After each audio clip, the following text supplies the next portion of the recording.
Orang yang mempunyai ilmu yang banyak, ya betul ilmunya berharga. Namun karena tidak dibarengi oleh adab, tidak dibarengi oleh akhlak, sehingga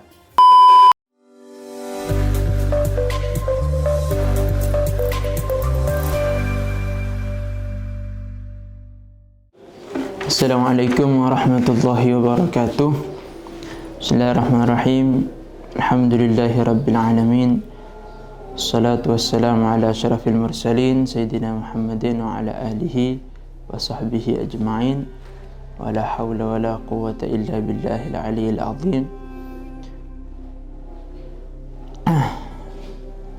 Di episode pertama kita akan bersama-sama mengkaji kitab Taysir Khallaq fi Ilmil Akhlaq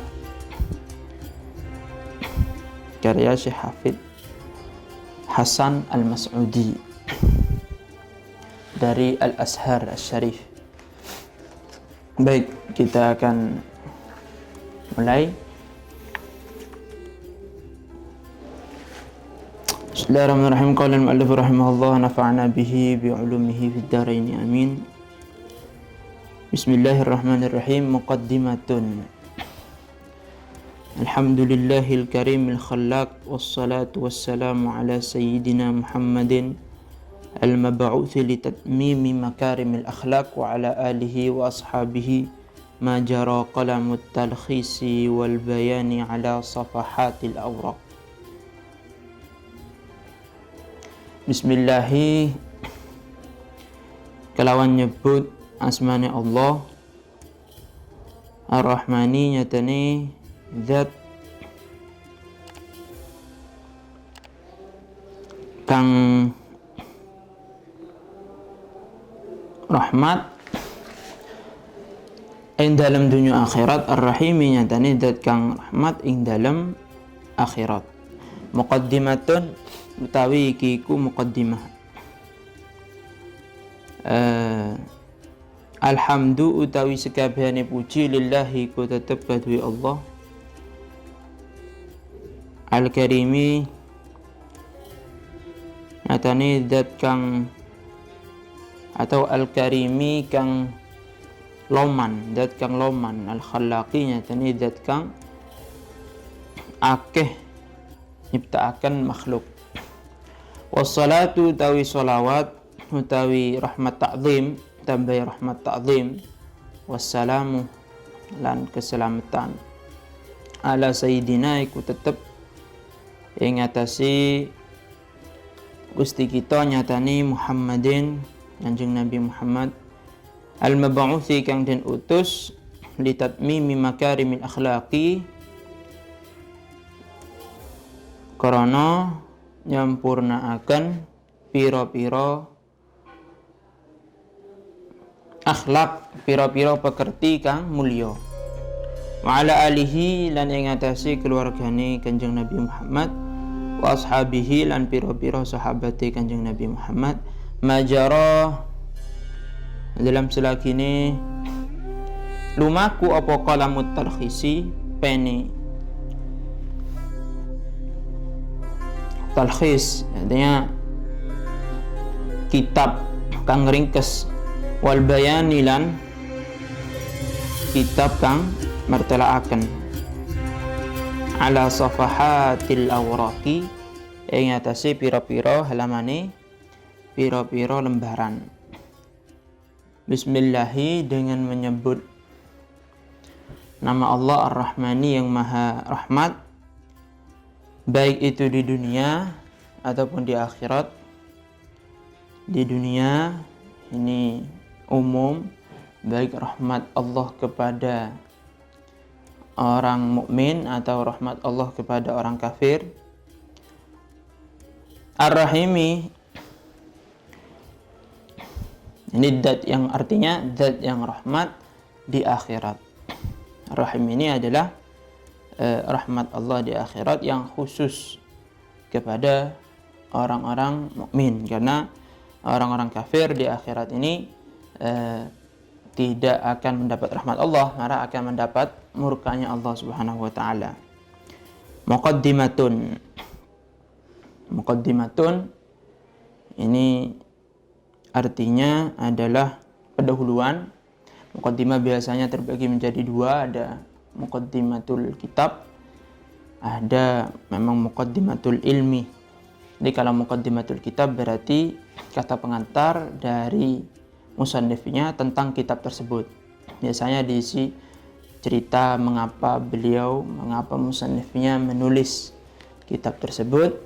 Ada kalanya menulis tentang keutamaan dari kitab itu. Ada kalanya kitab muqaddimatul ilmi. Kalau muqaddimatul ilmi berarti pengenalan, jadi pengantar menuju ilmu tersebut. Pengenalan untuk sebelum membahas lebih jauh tentang ilmu tadi. Ini adalah muqaddimatul kitab. Muqaddimatul kitab kemudian disambung dengan muqaddimatul ilmi sebentar lagi. Alhamdulillahil karimil khallaq. Alhamdulillahil karimil khallaq. Segala puji bagi Allah yang maha dermawan, artinya banyak memberi. Karim ini artinya banyak memberi, atau kata lainnya al-jawad. Zat yang dermawan artinya banyak memberi dan tanpa harap kembali. Jadi al-karim yang sesungguhnya, orang dermawan yang sesungguhnya itu adalah yang memberi tapi tanpa mengharap kembali. Al-Khallaq adalah zat yang maha menciptakan, yang banyak menciptakan makhluk. Al-Khallaq atau Al-Khallaq ini adalah termasuk daripada Asmaul Husna, nama Allah yang baik, dari 99 nama itu. Di antaranya ada Al-Khallaq, banyak menciptakan makhluk tapi tanpa misalin sabik atau bila sabqi misal, tanpa didahului oleh contoh sebelumnya. Artinya Allah ini menciptakan makhluk tanpa model, tanpa contoh sebelumnya. Tidak seperti makhluk yang apabila ingin membangun suatu, membuat sesuatu ini perlu pada misal, perlu kepada contoh sebelumnya. Sedangkan Allah tidak. Maka Allah juga disebut al-badi' atau al-mubdi'. Artinya orang yang menciptakan sesuatu atau zat yang menciptakan sesuatu tanpa ada contoh sebelumnya. Wassalatu wassalamu ala sayyidina Muhammadin al-mab'uts li tatmimi makarim akhlaq. Dan semoga salawat artinya apa? Artinya adalah rahmat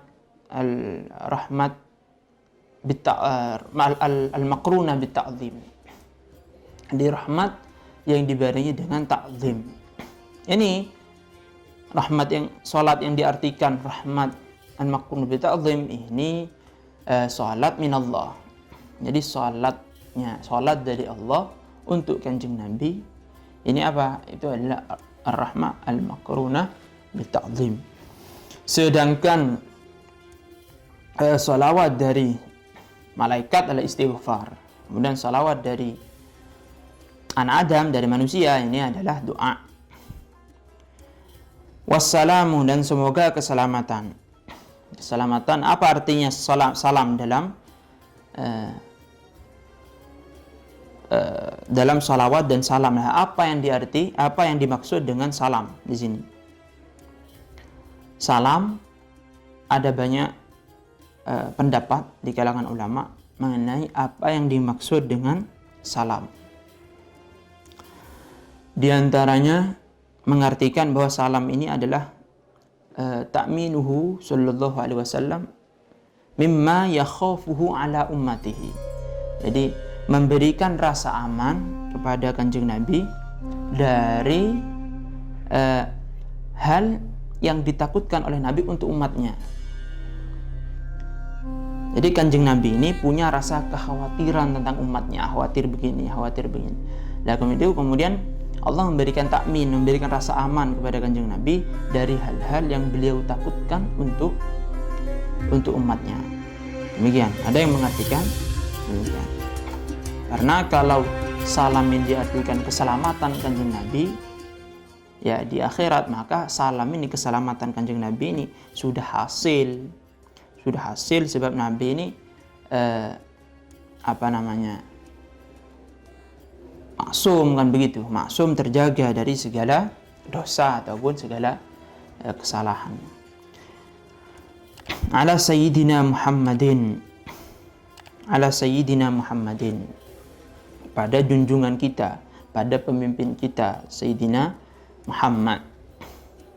Kenapa di sini ada kata-kata Sayyidina Muhammadin? Sedangkan kita tahu seperti di Sahih Bukhari, bagaimana ketika Nabi mengajarkan sholawat kepada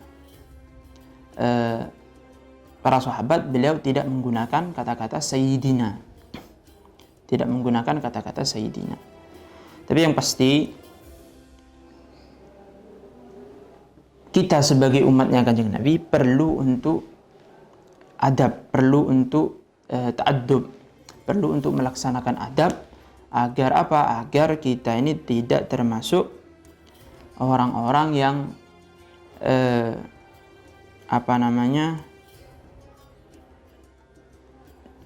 orang-orang yang kemudian dia ini tidak sopan, ya, tidak berakhlak kepada Kanjeng Nabi. Dan kepada guru saja kita sungkan, kita segan untuk langsung mengucapkan namanya, kan demikian. Untuk langsung mengucapkan nama kita segan. Kita panggil ustadz, kita panggil kiai, kan demikian. Segan kita mau langsung mengucapkan namanya.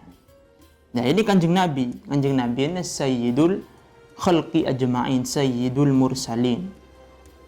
Beliau adalah khairul khalqi alal itlaq, kan demikian. Kemudian kita mau manggil namanya secara langsung. Sedangkan kepada guru saja kita sungkan untuk manggil namanya secara langsung.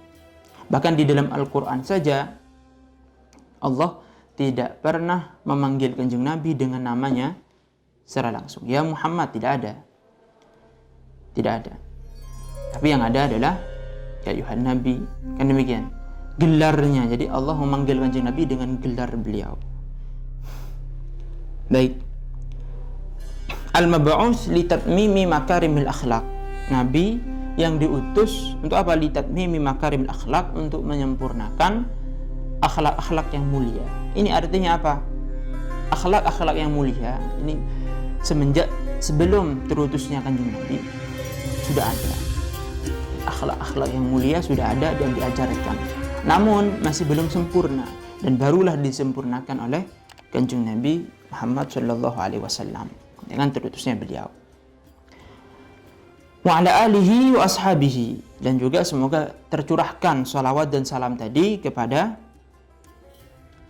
keluarganya, kepada keluarga Nabi, wa ashabihi, dan kepada sahabat Nabi. Salawat dan salam kepada selain Kanjeng Nabi, kalau tidak dibarengi salawat dan salam kepada Kanjeng Nabi, ini hukumnya makruh.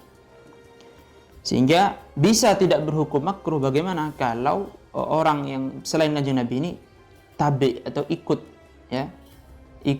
kepada Kanjeng Nabi dalam salawat tersebut. Artinya contohnya seperti ini: semoga salawat dan salam tercurahkan kepada Kanjeng Nabi Muhammad dan keluarganya. Berarti salawat kepada dan salam kepada keluarga dan juga kepada sahabatnya Kanjeng Nabi ini ikut kepada salawat kepada Kanjeng Nabi, kan demikian. Sehingga ini hukumnya boleh, tidak makruh. Adapun kalau kita kemudian menyebut nama orang atau menyebut nama sahabat, lalu kita juga katakan sallallahu alaihi wasallam atau assalatu wassalam alaihi semisal, nah ini nanti kita nanti bisa berhukum makruh. Adapun jika salawat terlebih dahulu kepada Kanjeng Nabi, kemudian kepada keluarga dan juga sahabatnya, ini berhukum boleh. Jadi jangan disendirikan, jangan dipisah, ya. Artinya jangan kita bersalawat dan salam kepada selain Kanjeng Nabi tanpa menyebut Nabi di situ. Majaro qalamut talkhisi wal bayan ala safahatil awraq. Ini banyak sekali dalam salawat-salawat, dalam sigat-sigat salawat yang lain ya. Dalam banyak sigat salawat, setelah mereka ini mendoakan salawat dan salam untuk Kanjeng Nabi berserta keluarga dan sahabatnya, mereka menggunakan atau mengungkapkan suatu kata-kata yang memberi pengertian takbid atau selama-lamanya. Artinya semoga salawat dan salam kepada Kanjeng Nabi, keluarga dan sahabatnya itu selama-lamanya. Seterusnya tanpa ada akhirnya. Ini macam-macam para ulama menggunakan redaksi, menggunakan ungkapannya. Jadi ungkapan para ulama untuk menggambarkan tersebut, menggambarkan arti dari selama-lamanya. Semoga salawat dan salam dari keluarga kepada Nabi dan keluarga dan sahabatnya selama-lamanya. Ini digambarkan dengan banyak ungkapan. Di antaranya ini majara qalamut talkhisi wal bayan ala safahatil awraq. Selagi pena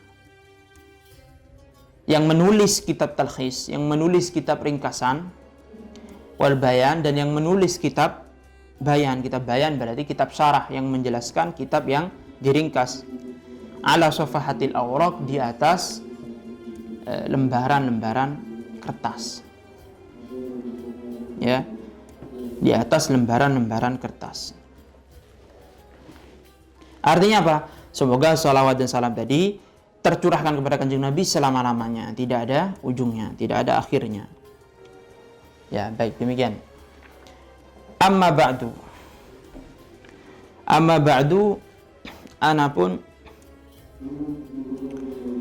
in dalam sa'wisi basmalah, hamdalah dan salawat. Ya, amma ba'du anapun sa'wisi basmalah, hamdalah, salawat, fahadha mongko utawi ikilah ma fi dhihni mukhtasarun, iku kitab ringkasan fi ilmil akhlaqi, ing dalam nerangaken ilmu akhlak, ilmu tata krama ad-diniyati kang bangsa agama. Wada'tu ndele ingsun hu ing mukhtasar atau hu ing ya hadza litulabis sanatil ula, ya, kanggo atau karena piro-piro murid tahun al-ula kang kawitan al-azhariyati kang bangsa Azhar. Wa samaitu lan nyebut ingsun hu ing mukhtasar ing tais, atau wa samaitu lan ngarani ingsun hu ing mukhtasar ing taisirul khallaq fi ilmil akhlaq, ing aran taisirul khallaq fi ilmil akhlaq. Fakultu nuli ngucap ingsun, wabillahi lan iku tetepkan Allah al-ismatu utawi pangraksa, wa biyadihi lan iku tetep ing dalam kekuasaane Allah itmamun ni'mati utawi nyempurnaaken nikmat. Ngucap ing ilmul akhlaqi ibaratun an qawaida yu'rafu biha salahul qalbi wa sairul hawasi. Ilmul akhlaqi utawi ilmu akhlak iku ibaratun tembungan an qawaida saking pira-pira qaidah yu'rafu kang den weruhi biha kelawan qawaid apa salahul qalbi bagus ati wasairul hawasil wasairil hawasiya wasairil hawasilan sekarene pira-pira ponco indra. Maudhu'uhu lan utawi maudhu'e ilmul akhlaq yaiku al akhlaqu pira-pira pakerti min haitsu tahalli saking arah-arah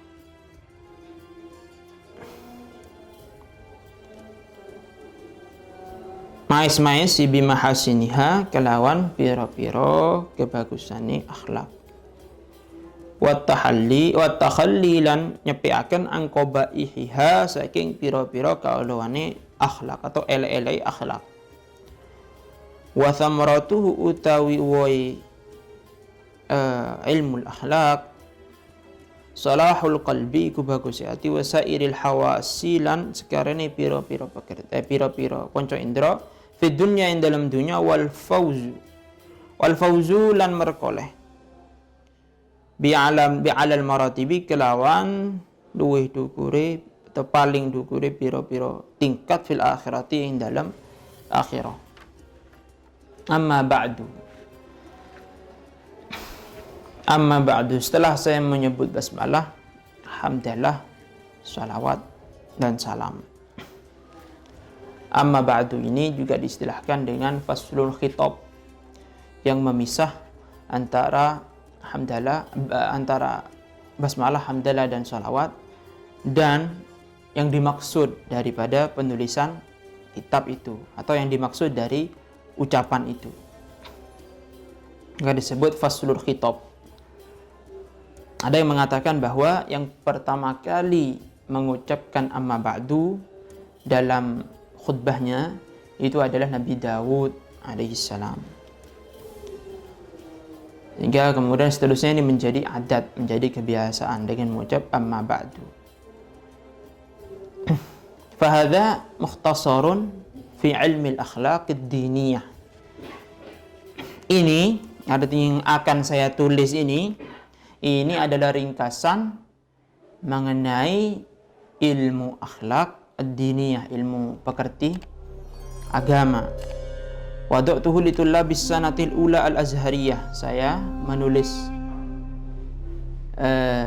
kitab ini, saya karang kitab ini tujuannya untuk murid tahun pertama di Al-Azhar, dan saya wasamaituhu, saya beri nama kitab ini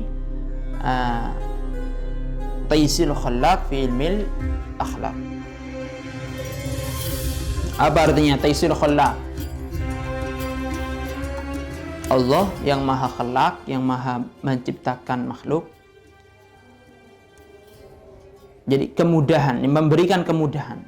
Jadi kemudahan dari Allah Al-Khallaq, artinya kemudahan dari Allah Al-Khallaq yang maha menciptakan makhluk. Kitab ini fi ilmil akhlaq, membahas mengenai ilmu akhlak, ilmu pekerti. Fakultu, maka aku berkata, wabillahil ismah wa biyadihi itmamun ni'mah,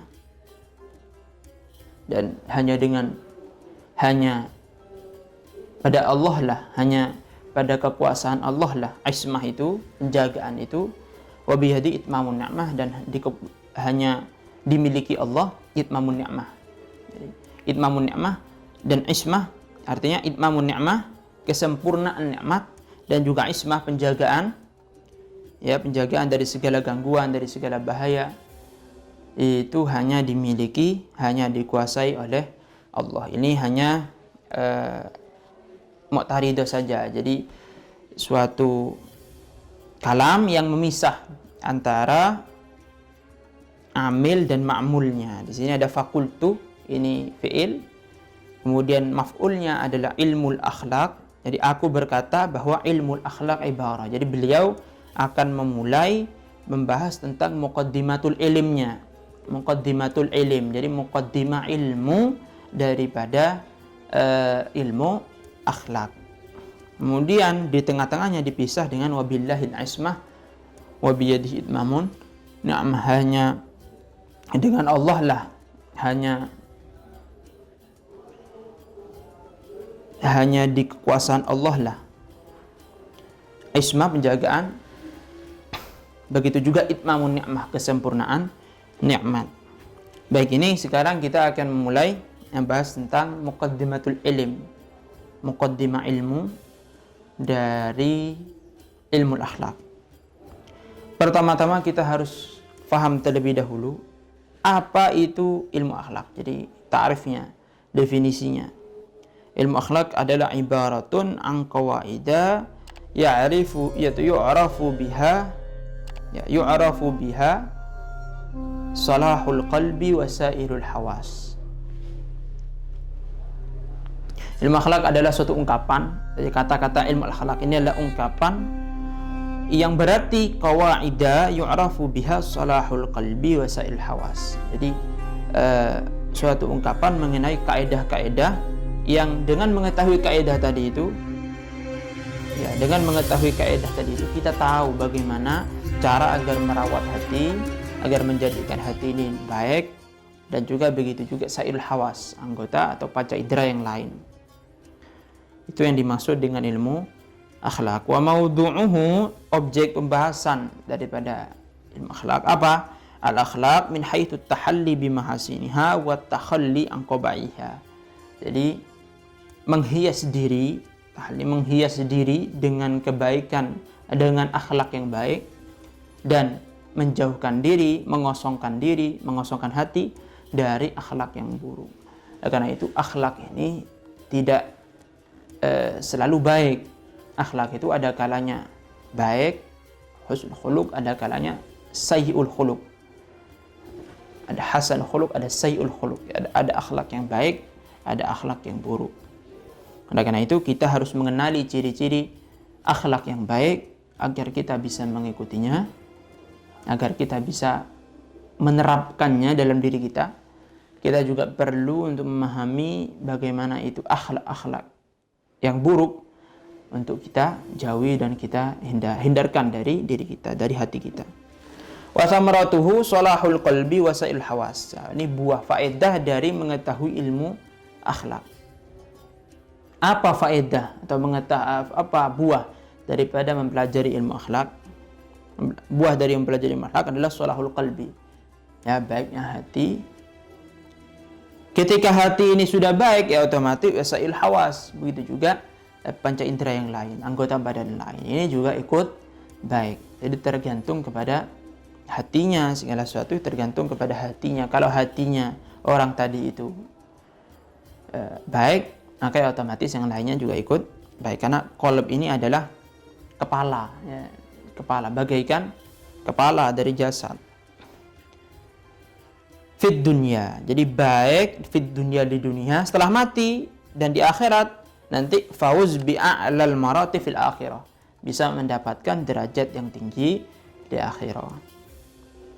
Oleh karena itu ulama selalu mewanti-wanti agar adab ini, ilmu adab atau ilmu akhlak ini banyak dipelajari, banyak selain dipelajari ya juga diterapkan di keseharian kita. Kenapa? Karena ilmu akhlak ini adalah, kalau kita mau mempelajari dan menerapkannya, maka ilmu akhlak ini akan menghiasi diri. Akan menghias diri. Benda apapun itu, tapi kalau tidak indah kelihatannya, ya tentu orang akan jijik melihatnya. Sekarang kita umpamakan dengan emas. Emas ini sangat berharga. Emas tentu sangat berharga. Tapi kalau emas itu ya bertempat di tong sampah semisal, atau di comberan, tentu kita tidak akan senang melihatnya dan kita malah jijik, kan demikian. Sehingga segala sesuatu apapun itu, kalau tidak indah untuk dipandang, maka walaupun sejatinya berharga, ya, tapi ini kemudian orang tidak suka untuk melihatnya dan malah ditinggalkan. Begitu juga orang yang mempunyai ilmu. Orang yang mempunyai ilmu yang banyak, ya betul ilmunya berharga. Namun karena tidak dibarengi oleh adab, tidak dibarengi oleh akhlak, sehingga dia bersifat buruk, dia akhlaknya buruk. Dan orang-orang di sekitarnya tentu tidak akan tahan, tidak akan mau berkumpul, bergaul dengan orang semacam ini. Sehingga ilmu banyak, tapi tidak dikemas dengan kemasan yang baik, yaitu tidak dikemas dengan akhlak yang baik, sehingga orang malas kemudian berkumpul dengan dia, untuk bercengkramah dengan dia, malas. Kenapa? Karena tidak dihiasi dengan akhlak yang baik tadi itu. Demikian. Ini adalah muqaddimah kitab, sudah kita lalui, dan muqaddimah ilmu sudah kita baca barusan. Kesimpulannya bahwa ilmu akhlak ini sangatlah penting untuk dipelajari, tidak kalah penting dengan ilmu-ilmu yang lainnya. Bahkan ilmu akhlak ini menjadi suatu hal yang bisa menghiasi kehadiran ilmu-ilmu yang lain. Karena ilmu yang lain itu banyaknya bagaimanapun, tapi kalau tidak dibarengi dengan akhlak yang baik, maka bisa menjadi sia-sia. Ilmu itu tidak bisa diajarkan. Ya, tidak bisa diajarkan kepada orang lain, tidak bisa kemudian kita berdakwah dengan baik. Karena apa? Karena tidak mempunyai akhlak. Apalagi ketika hati ini penuh dengan akhlak-akhlak yang tidak baik. Ya. Semisal sombong, ujub, dan lain sebagainya.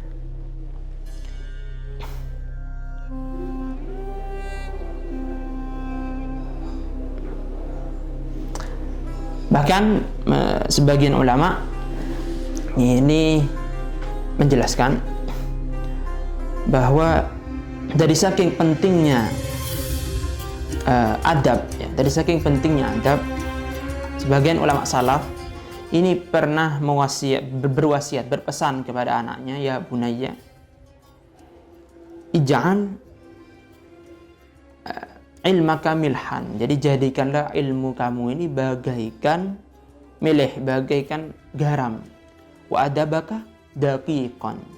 Dan adabmu, akhlakmu ini jadikan laksana daqiq, tepung. Di mana dalam masakan itu, dalam adonan itu, ya tentu kalau bumbu yang lebih banyak atau ya bumbu yang lebih banyak daripada bahan yang mau dimasak, tentu ini akan sangat tidak nyaman rasanya. Ketika kita mencicipinya, ketika kita memakannya, tentu rasanya akan sangat tidak nyaman. Oleh karena itu, jadikanlah kita itu harus mengikuti porsinya, ya. Kita jadikan diri kita ini mengikuti porsi yang ada. Jadi yang namanya bumbu, ya tentu lebih sedikit daripada tepungnya, daripada bahan utama yang mau dimasak.